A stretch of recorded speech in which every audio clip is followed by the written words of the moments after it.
30 പേജുകളുള്ള മൊഴിയാണ് മജിസ്ട്രേറ്റിന് നൽകിയതെന്ന് ബിജു രമേശ്. ശബ്ദരേഖ മാത്രമല്ല മറ്റ് തെളിവുകളും മജിസ്ട്രേറ്റിന് കൈമാറിയെന്നും ബിജു രമേശ് പറഞ്ഞു. എക്സൈസ് മന്ത്രി കെ ബാബു ഉൾപ്പെടെ 3 മന്ത്രിമാരുടെ പേരുകൾ മജിസ്ട്രേറ്റിന് മുൻപാകെ നൽകിയിട്ടുണ്ടെന്നും ബിജു രമേശ് വെളിപ്പെടുത്തി. നിയമത്തിന് മുന്നിൽ മന്ത്രിമാർ മറുപടി പറഞ്ഞേ മതിയാകൂ എന്നും ബിജു രമേശ് പറഞ്ഞു. അത്ര ശക്തമായ സംസ്ഥാനത്തെ പ്രമുഖ നിയമവകുപ്പ് മന്ത്രിയും ഫൈനാൻസ് മിനിസ്റ്ററിനെതിരെയുള്ള എവിഡൻസും അതിലുപരി മറ്റ് മന്ത്രിമാരെയും ബാധിക്കുന്ന കാര്യങ്ങളും എവിഡൻസ് അതിനകത്തുണ്ട്. അപ്പോൾ അതുകൊണ്ട് തന്നെയാണ് അത് അവരെ ഏൽപ്പിക്കാത്തത്. ആ വിവരങ്ങൾ, ബാക്കി ഡീറ്റെയിൽ വിവരങ്ങളൊന്നും തന്നെ വിജിലൻസ് കൊടുത്തിട്ടില്ലായിരുന്നു. കാര്യം കൊടുത്ത വിവരങ്ങളെല്ലാം തന്നെ പലരും മുകളിലോട്ട് അവരുടെ ശ്രദ്ധയിൽ പെടുമെന്നുള്ളതുകൊണ്ട് അവർക്ക് കൊടുക്കാത്ത ഒരുപാട് വിവരങ്ങൾ, ഇതുമായി ബന്ധപ്പെട്ട ഈ സംസ്ഥാനത്ത് നടക്കുന്ന അഴിമതിയുടെ ഒരുപാട് വിവരങ്ങൾ, പല സംഭാഷണങ്ങളും അടങ്ങുന്ന വിവരങ്ങൾ ഞാൻ ഇന്ന് കോടതിയെ സമർപ്പിച്ചിട്ടുണ്ട്. മന്ത്രി കെ ബാബുവിന് പണം കൈമാറിയത് എലഗന്റ് ബാർ ഉടമ ബിനോയ് വഴിയെന്ന ബിജു രമേശ് പീപ്പിളിനോട്. ബിനോയിയുടെ ബാറുകൾക്ക് മന്ത്രി ബാബു 4 സ്റ്റാർ ലൈസൻസ് നൽകിയത് നിമിഷങ്ങൾക്കകമാണെന്ന് അദ്ദേഹം പറഞ്ഞു. ജോസ് കെ മാണിക്കായി ഇടനില നിന്നത് കൊട്ടാരക്കര സ്വദേശി രാധാകൃഷ്ണൻ നായരാണെന്നും കേസ് അട്ടിമറിക്കാൻ വിജിലൻസിന് മേൽ സമ്മർദ്ദമുണ്ടെന്നും ബിജു രമേശ് വെളിപ്പെടുത്തി. വിവരങ്ങളുമായി തത്സമയം ജീവൻ കുമാർ ചേരുന്നു. ജീവൻ, വളരെ നിർണായകമായ വെളിപ്പെടുത്തലുകളാണ് ഇന്ന് ബിജു രമേശ് നടത്തിയിരിക്കുന്നത്. അദ്ദേഹം ഇന്ന് പറഞ്ഞതിന്റെ സൂചനകൾ അനുസരിച്ച് മന്ത്രി കെ മാണി കൂടാതെ മറ്റ് 3 മന്ത്രിമാർ കൂടി കോഴ വിവാദത്തിൽ ഉൾപ്പെടുന്നു എന്ന് മനസ്സിലാക്കാൻ കഴിയുന്നു. അതിൽ വ്യക്തമായ തെളിവുകളുടെ അഭാവത്തിൽ കെ ബാബു അല്ലാതെയുള്ള മറ്റ് 2 മന്ത്രിമാരുടെ വിവരങ്ങൾ ഇപ്പോൾ ബിജു രമേശ് വെളിപ്പെടുത്താൻ തയ്യാറായിട്ടില്ല. നിയമവിദഗ്ധർ ഈ വിവരങ്ങൾ നിരൂപണം നടത്തുന്നുണ്ട്. എന്താണ് ഇപ്പോൾ നമുക്ക് നിയമവിദഗ്ധരിൽ നിന്ന് ലഭിക്കുന്ന സൂചന ഈ കേസിന്റെ മുന്നോട്ടുള്ള നടപടികളുമായി ബന്ധപ്പെട്ട്? രശ്മി, പീപ്പിളിൻ്റെ ബിജു രമേശ് മാധ്യമങ്ങൾക്ക് മുന്നിൽ പറഞ്ഞത് കൂടാതെ ഇപ്പോൾ പീപ്പിളിൻ്റെ ന്യൂസ് ആൻഡ് വ്യൂസ് പരിപാടിയിലും പങ്കെടുത്ത് ബിജു രമേശ് കാര്യങ്ങൾ വിശദമാക്കി കഴിഞ്ഞു. 2 മന്ത്രിമാർക്ക്, കെ ബാബുവിനെ കൂടാതെ 2 മന്ത്രിമാർക്ക് കൂടി ബിജു രമേശ് അടങ്ങുന്ന മുതലാളിമാരുടെ സംഘം പണം കൈമാറിയിട്ടുണ്ട്. അതിൽ ഒരു മന്ത്രിക്ക് 25 ലക്ഷം രൂപ അദ്ദേഹത്തിൻ്റെ വീട്ടിൽ പോയും മറ്റൊരു മന്ത്രിക്ക് 2 കോടി രൂപ അദ്ദേഹത്തിൻ്റെ ഓഫീസിൽ പോയുമാണ് കൈമാറിയിരിക്കുന്നത് എന്നാണ് പറയുന്നത്. പീപ്പിളിൻ്റെ ന്യൂസ് ആൻഡ് വ്യൂസിൻ്റെ ആങ്കർ ലാലിൻ്റെ ആവർത്തിച്ചുള്ള ചോദ്യങ്ങൾക്ക് അദ്ദേഹം മന്ത്രിമാരുടെ പേരുകൾ അദ്ദേഹം വെളിപ്പെടുത്താൻ ഈ ഘട്ടത്തിൽ തയ്യാറാവുന്നില്ല. 2 മന്ത്രിമാർ കൂടിയുണ്ട്. പക്ഷേ വളരെ സ്പെസിഫൈ ചെയ്തുകൊണ്ട് മന്ത്രി കെ ബാബുവിൻ്റെ പേര് അദ്ദേഹം വഞ്ചിയൂർ ജുഡീഷ്യൽ 1ാം ക്ലാസ് മജിസ്ട്രേറ്റ് കോടതിയിൽ നിന്നും പുറത്തിറങ്ങിയ ഘട്ടത്തിൽ തന്നെ കെ ബാബുവിൻ്റെ പേര് അദ്ദേഹം വെളിപ്പെടുത്തുകയുണ്ടായി. നേരത്തെ കെ മാണിയുടെ പേര് മാത്രമാണ് ഉണ്ടായിരുന്നത്. CRPC 164 പ്രകാരം ഇനി ഒരിക്കലും ആ മൊഴി റിട്രാക്ട് ചെയ്യാനാവില്ല. ഇനി ഒരിക്കലും ആ മൊഴി തിരുത്താൻ ബിജു രമേശിനെ സംബന്ധിച്ചിടത്തോളം കഴിയില്ല. ജോസ് കെ മാണി അദ്ദേഹത്തെ സ്വാധീനിക്കുന്നതുമായി ബന്ധപ്പെട്ടുള്ള ശബ്ദരേഖ, അതിൻ്റെ ഫോൺ അടക്കമുള്ള വിശദാംശങ്ങൾ, അദ്ദേഹത്തിൻ്റെ കയ്യിലുണ്ടായിരുന്ന ജിയോണി ഫോൺ അടക്കമുള്ള ഫോൺ അദ്ദേഹം മജിസ്ട്രേറ്റ് മുമ്പാകെ ഹാജരാക്കിയിട്ടുണ്ട്. ഒപ്പം ബാർ ഉടമ സംഘങ്ങൾ തമ്മിൽ സംസാരിക്കുന്നത്, അവരുടെ സംഘടനാ യോഗത്തിൽ സംസാരിക്കുന്നതിൻ്റെ ശബ്ദ സംപ്രേഷണവും ബിജു രമേശ് മജിസ്ട്രേറ്റ് കോടതിയിൽ ഹാജരാക്കിയിട്ടുണ്ട്. പീപ്പിളിൻ്റെ ന്യൂസ് ആൻഡ് വ്യൂസ് പരിപാടിയിൽ പങ്കെടുത്തുകൊണ്ട് അദ്ദേഹം മറ്റൊരു ആരോപണം കൂടി ഉന്നയിക്കുകയുണ്ടായി. ജോസ് കെ മാണിക്ക് വേണ്ടി തന്നെ വന്ന് കണ്ട വ്യക്തിയുടെ പേര് രാധാകൃഷ്ണപിള്ള എന്നാണ്. അദ്ദേഹം കൊട്ടാരക്കര സ്വദേശിയാണ്. അദ്ദേഹം വീട്ടിലെത്തുന്നതുമായി ബന്ധപ്പെട്ടുള്ള തെളിവുകൾ തൻ്റെ പക്കലുണ്ട്. അതിൻ്റെ CCTV ദൃശ്യങ്ങൾ തൻ്റെ പക്കലുണ്ട്. വേണ്ടി വന്നാൽ അതടക്കം താൻ പുറത്തുവിടും എന്നുള്ള കാര്യങ്ങളടക്കം ബിജു രമേശ് പീപ്പിളിൻ്റെ ന്യൂസ് ആൻഡ് വ്യൂസ് പരിപാടിയിൽ പറഞ്ഞു. രശ്മി, ഈ വാർത്ത സംബന്ധിച്ച വിശദാംശങ്ങൾ നൽകിയത് ജീവൻ കുമാറാണ്. ബാർ ലൈസൻസുമായി ബന്ധപ്പെട്ട കേസുകളിൽ ഹൈക്കോടതി നാളെ വിധി പറയും. കേസുകളിന്മേലുള്ള വാദം പൂർത്തിയായി. കോഴ കൈപ്പറ്റിയ കോൺഗ്രസ് മന്ത്രിമാരെ സംരക്ഷിക്കാനാണ് മുഖ്യമന്ത്രി ഉമ്മൻചാണ്ടി മാണിക്കൊപ്പം നിൽക്കുന്നതെന്ന് CPM സംസ്ഥാന സെക്രട്ടറി കോടിയേരി ബാലകൃഷ്ണൻ. മാണി വിഷയത്തിൽ നിയമവ്യവസ്ഥ ലംഘിക്കപ്പെട്ടു. ബാർ കേസ് അട്ടിമറിക്കാനാണ് കെ മാണി അധികാരത്തിൽ തുടരുന്നതെന്നും കോടിയേരി ബാലകൃഷ്ണൻ പറഞ്ഞു. കോട്ടയം പ്രസ് ക്ലബിന്റെ മുഖാമുഖത്തിൽ സംസാരിക്കുകയായിരുന്നു കോടിയേരി. മാണിയുടെ കൂടെ 9 MLA-മാർ ഉള്ളതുകൊണ്ട് മാത്രമാണ് നിയമവാഴ്ചയെ പോലും വെല്ലുവിളിച്ചുകൊണ്ട് ഈ കേസിൻ്റെ അന്വേഷണം അട്ടിമറിച്ചുകൊണ്ടിരിക്കുന്നത്.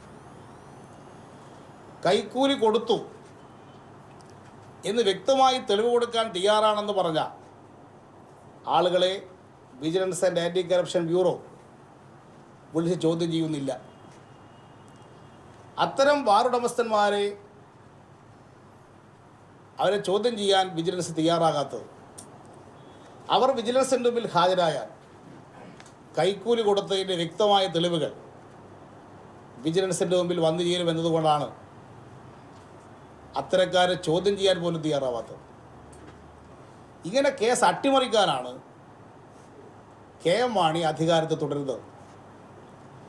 ഇത് നിയമവാഴ്ചയില്ലാത്ത സ്റ്റേറ്റായിട്ട് കേരളം മാറുകയാണ്. ഈ പ്രശ്നം മാണി രാജിവെക്കണമെന്ന് ആവശ്യപ്പെട്ടുകൊണ്ട് ഉള്ള ശക്തമായ പ്രക്ഷോഭണം, കേരളത്തിൽ നടന്നു വരുന്ന പ്രക്ഷോഭണം ശക്തിപ്പെടാനാണ് പോകുന്നത്. മന്ത്രി ഇബ്രാഹിം കുഞ്ഞിനെതിരെ ഗുരുതര ആരോപണങ്ങളുമായി ലോകായുക്തയിൽ KB ഗണേഷ് കുമാർ. 83-ൽ തോട്ടക്കാരനായിരുന്ന ഇബ്രാഹിം കുഞ്ഞ് കോടീശ്വരനായത് എങ്ങനെയെന്ന് ഗണേഷ്. ഇബ്രാഹിം കുഞ്ഞിന്റെ സ്വത്ത് വിവരം അന്വേഷിക്കണമെന്നും ഗണേഷ് ആവശ്യപ്പെട്ടു. എല്ലാം നഷ്ടമായാലും ജീവൻ പോയാലും താൻ അഴിമതിക്കെതിരായ പോരാട്ടം രണ്ടും കൽപ്പിച്ച് തുടരും. തന്നെ ആരും പേടിപ്പിക്കാൻ നോക്കണ്ട. തെളിവുകൾ ജനങ്ങൾക്ക് കൈമാറുമെന്നും KB ഗണേഷ് കുമാർ MLA പറഞ്ഞു. പൊതുമരാമത്ത് മന്ത്രി VK ഇബ്രാഹിം കുഞ്ഞിനും അദ്ദേഹത്തിന്റെ 3 പേഴ്സണൽ സ്റ്റാഫ് അംഗങ്ങൾക്കുമെതിരെ തെളിവുകളുടെ അടിസ്ഥാനത്തിലാണ് KB ഗണേഷ് കുമാർ MLA ലോകായുക്ത കോടതിയിൽ മൊഴി നൽകിയത്. ജോർജ് വട്ടുകുളം നൽകിയ ഹർജിയിലാണ് സാക്ഷിയായ ഗണേഷ് കുമാർ മൊഴി നൽകാനെത്തിയത്. കോടതിയിൽ പരസ്യമായി മൊഴി രേഖപ്പെടുത്താൻ അനുവദിക്കണമെന്ന ഗണേഷിന്റെ അഭ്യർത്ഥന കോടതി മാനിച്ചു. 1983-84 വർഷങ്ങളിൽ എറണാകുളം ഇടയാർ വ്യാവസായിക മേഖലയിലെ കൊമിങ്ങോ ബിനാനി ലിമിറ്റഡ് എന്ന സ്ഥാപനത്തിലെ പുറംജോലി കരാർ ഏറ്റെടുത്തിരുന്ന വ്യക്തിയുടെ തോട്ടക്കാരനായിരുന്നു VK ഇബ്രാഹിം കുഞ്ഞ്. അദ്ദേഹത്തിന് പാരമ്പര്യമായോ കുടുംബപരമായോ സ്വത്തില്ലായിരുന്ന ആളായിരുന്നെന്നും എന്നാൽ ഇപ്പോൾ അദ്ദേഹത്തിന്റെ സ്വത്ത് അന്വേഷിക്കാൻ കോടതി ഉത്തരവിടണമെന്നും ഗണേഷ് കുമാർ കോടതിയോട് അഭ്യർത്ഥിച്ചു. ഇബ്രാഹിം കുഞ്ഞിന്റെ ഇൻകം ടാക്സ് റിട്ടേണുകൾ കോടതി പരിശോധിക്കണമെന്നും അഴിമതിക്കാരായ അദ്ദേഹത്തിന്റെ പേഴ്സണൽ സ്റ്റാഫ് അംഗങ്ങളുടെ സ്വത്തിൽ കഴിഞ്ഞ 3 വർഷമായി വർധനവോ കുറവോ ഉണ്ടായിട്ടില്ലെന്നും ഗണേഷ് മൊഴി നൽകി. 2013 ഫെബ്രുവരിയിൽ ഈരാറ്റുപേട്ട മുട്ടം റോഡിൽ ക്രാഷ് ബീം സ്ഥാപിക്കാൻ 1 മീറ്ററിന് 2897 രൂപയ്ക്ക് കരാർ നൽകിയെങ്കിൽ അടുത്ത മാസം മാർച്ച് 14-ന് വയനാട്ടിൽ ക്രാഷ് ബീം സ്ഥാപിച്ചത് 6060 രൂപയ്ക്കാണ്.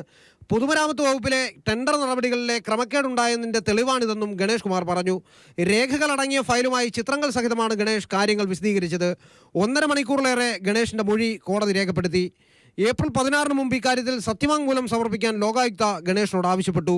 അഴിമതിയെ സർക്കാർ ഔദ്യോഗികവൽക്കരിച്ചതായി ഗണേഷ് പിന്നീട് മാധ്യമങ്ങളോട് പറഞ്ഞു. അഴിമതി ഔദ്യോഗികവൽക്കരിച്ചിരിക്കുന്ന ഒരു സർക്കാരാണ് കേരളം ഭരിക്കുന്നത്. അഴിമതിയെ ഔദ്യോഗികവൽക്കരിച്ചിരിക്കുക. ഏത് അഴിമതിയും ന്യായീകരിക്കുന്ന ഒരു സർക്കാരാണ് കേരളം ഭരിക്കുന്നത്. ഇതിന് കേരളത്തിലെ മാധ്യമങ്ങളും കേരളത്തിലെ ജനങ്ങളും ശക്തമായി തെരുവിലിറങ്ങണം. ജനങ്ങളോട് ഞാൻ അഭ്യർത്ഥിക്കാം, ഡൽഹിയിലും മറ്റും കണ്ടതുപോലെ അഴിമതിക്കെതിരെ മുതിർന്നവരും ചെറുപ്പക്കാരും രംഗത്തിറങ്ങണം. ഞാൻ നിങ്ങളുടെ കൂടെ ഉണ്ട്. ഗണേഷ് മൊഴി നൽകുന്നതിനിടെ പലപ്പോഴും വികാരാധീനനായി വിതുമ്പി. താൻ നൽകിയ തെളിവുകൾക്ക് തന്റെ ജീവന്റെയും അഭിമാനത്തിന്റെയും വിലയുണ്ടെന്ന് കോടതിയിൽ പറഞ്ഞപ്പോഴായിരുന്നു ഗണേഷ് കുമാർ വിതുമ്പിയത്. S. Jeevan, news bureau, Thiruvananthapuram.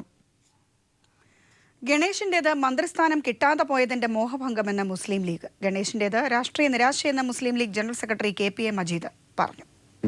ഗവൺമെൻറ്റൊക്കെ നൽകാറുണ്ട്. അത് സംബന്ധിച്ച എല്ലാ അന്വേഷണത്തിനും ഗവൺമെൻറ് അതല്ലെങ്കിൽ മന്ത്രിയും മുസ്ലിം ലീഗ് പാർട്ടിയും ഒക്കെ തയ്യാറാണ്. ഇതിനും തൽക്കാലം. പക്ഷേ അദ്ദേഹത്തിൻ്റെ ഈ ആരോപണങ്ങൾ വാസ്തവത്തിൽ അദ്ദേഹത്തിന് അധികാരം നഷ്ടപ്പെട്ടതെന്നുണ്ടായിട്ടുള്ള കാര്യമാണ്.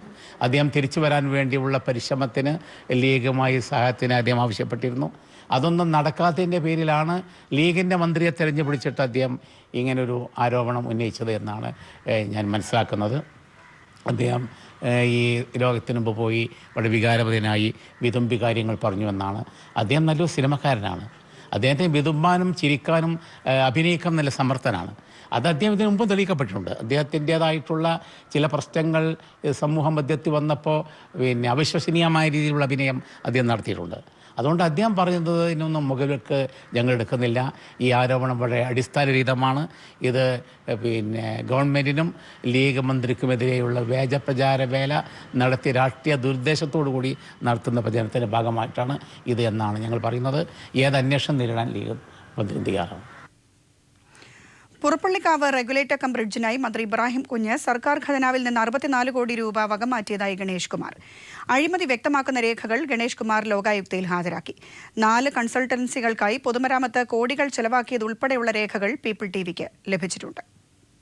പൊതുമരാമത്ത് മന്ത്രി VK ഇബ്രാഹിം കുഞ്ഞിനെതിരെ രേഖകൾ സഹിതമാണ് KB ഗണേഷ് കുമാർ ലോകായുക്തയിൽ മൊഴി നൽകാനെത്തിയത്.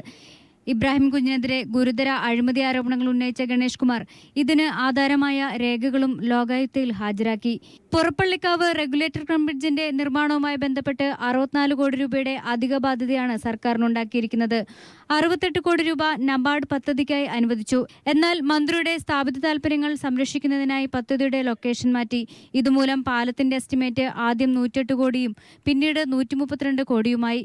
പദ്ധതി പ്രദേശത്തിന്റെ 1 കിലോമീറ്റർ താഴെ നിലവിലുള്ള പാലത്തിൽ റെഗുലേറ്റർ സ്ഥാപിച്ചാൽ മതിയെന്ന നബാർഡിന്റെ നിർദ്ദേശം മറികടന്നാണ് ഈ പദ്ധതി നടപ്പാക്കിയത്. ലൊക്കേഷൻ മാറ്റേണ്ട ആവശ്യമില്ലെന്ന് ചൂണ്ടിക്കാട്ടി നബാർഡ് ജനറൽ മാനേജർ കഴിഞ്ഞ വർഷം ഏപ്രിലിൽ ധനകാര്യ പ്രിൻസിപ്പൽ സെക്രട്ടറിക്ക് അയച്ച കത്തും ഗണേഷ് കുമാർ കോടതിയിൽ സമർപ്പിച്ചു. വിദഗ്ധരായ എഞ്ചിനീയർമാർ വരയ്ക്കുന്ന പ്ലാൻ പോലും മാറ്റിവരപ്പിക്കുകയാണെന്നും രേഖകളിൽ വ്യക്തമാകുന്നു. കൊച്ചിയിലെ ഇന്റഗ്രൽ സൊല്യൂഷൻസ്, എറണാകുളത്തെ എസ്റ്റീം ഡെവലപ്പേഴ്സ് പ്രൈവറ്റ് ലിമിറ്റഡ്, തിരുവനന്തപുരത്തെ റൂബി സോഫ്റ്റ്ടെക്, മൂവാറ്റുപുഴയിലെ സേഫ് മാട്രിക്സ് എന്നീ കൺസൾട്ടൻസികൾക്കായി കേരളത്തിൽ അങ്ങോളം ഇങ്ങോളം കോടിക്കണക്കിന് രൂപ നൽകിയിട്ടുണ്ടെന്നും രേഖകളിൽ വ്യക്തമാകുന്നു. വി-ബീം കൺസ്ട്രക്ഷൻ ബാരിയർ നിർമ്മിക്കുന്നതിലെ അഴിമതിയുടെ രേഖകൾ ഫോട്ടോ സഹിതമാണ് ഗണേഷ് കുമാർ കോടതിയിൽ ഹാജരാക്കിയത്. പാലം നിർമ്മാണത്തിലാണ് VK ഇബ്രാഹിം കുഞ്ഞ് ഏറ്റവും കൂടുതൽ അഴിമതി നടത്തിയതെന്നും വ്യക്തമാക്കുന്ന രേഖകളും കോടതിയിൽ സമർപ്പിച്ചു.